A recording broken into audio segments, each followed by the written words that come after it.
Suhana লাইভৰ top 10 বাতৰিলৈ স্বাগতম। দৈনিক 4 ঘণ্টাকৈ এমাহলৈ বন্ধ থাকিব বিদ্যুৎ সেৱা। পুৱা 4 বজাৰ পৰা 8 বজালৈ ব্যাহত হ'ব বিদ্যুৎ সেৱা। এপিডিচিএলৰ জাননীত বৰপেটা ৰোড হাউলিত হাহাকাৰ।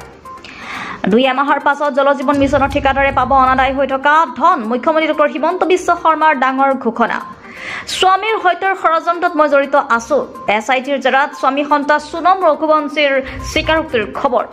বহিৰাজ্যত ৰহস্যজনক মৃত্যু। অসমৰ যুৱতীৰ আহমেদাবাদত মৃত্যু। নাজিৰাৰ শিৱালী কাশ্যপৰ ছাদৰ পৰা পৰি মৃত্যু হোৱা বুলি ঘৰলৈ ফোন বান্ধৱীৰ। কাছাৰধা বন্দৰ ASEB কণ্ট্ৰল ৰুমত বিধ্বংসী অগ্নিকাণ্ড। সম্পূৰ্ণৰূপে ভস্মীভূত কণ্ট্ৰল ৰুমসহ কেইবাটাও ট্ৰেন্সফৰ্মাৰ। আৰু চিপাজাৰ মাৰুৱা চকীত পথ দুৰ্ঘটনা। 2খন ট্ৰাকৰ মুখামুখি সংঘৰ্ষ। ট্ৰাকে মহতিয়াই আনিলে এঘৰৰ বাসগৃহৰ 74 পকী বেৰ।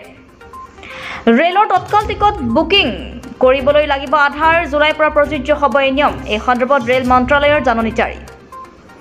প্ৰিয়ংকা গান্ধীলৈ কেৰালা উচ্চ ন্যায়ালয়ৰ জাননী। কংগ্ৰেছৰ সাংসদগৰাকীৰ বিৰুদ্ধে নিৰ্বাচনী শপতনামাত স্বামী ৰবাৰ্ট ভদ্ৰাৰ সম্পত্তিৰ তথ্য লুকোৱাৰ অভিযোগ।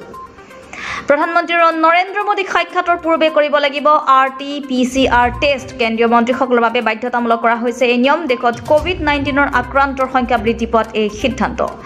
আৰু চৰাইদেউ জিলাৰ সাপেখাতিত এখন জৱাহৰ নৱোদয় বিদ্যালয় নিৰ্মাণত অনুমোদন। কেন্দ্ৰীয় শিক্ষা মন্ত্ৰালয়ৰ সামাজিক মাধ্যমযোগে এই কথা সদৰি কৰে মুখ্যমন্ত্ৰী ডক্টৰ হিমন্ত বিশ্ব শৰ্মাই। আৰু এই আছিল আজিৰ সুহানা লাইভৰ টপ 10 বাতৰি। আৰু আগলৈ এনেদৰে বাতৰি পাই থাকিবলৈ আপোনালোকে চাই থাকিব আপোনালোকৰ প্ৰিয় চেনেল সুহানা লাইভ।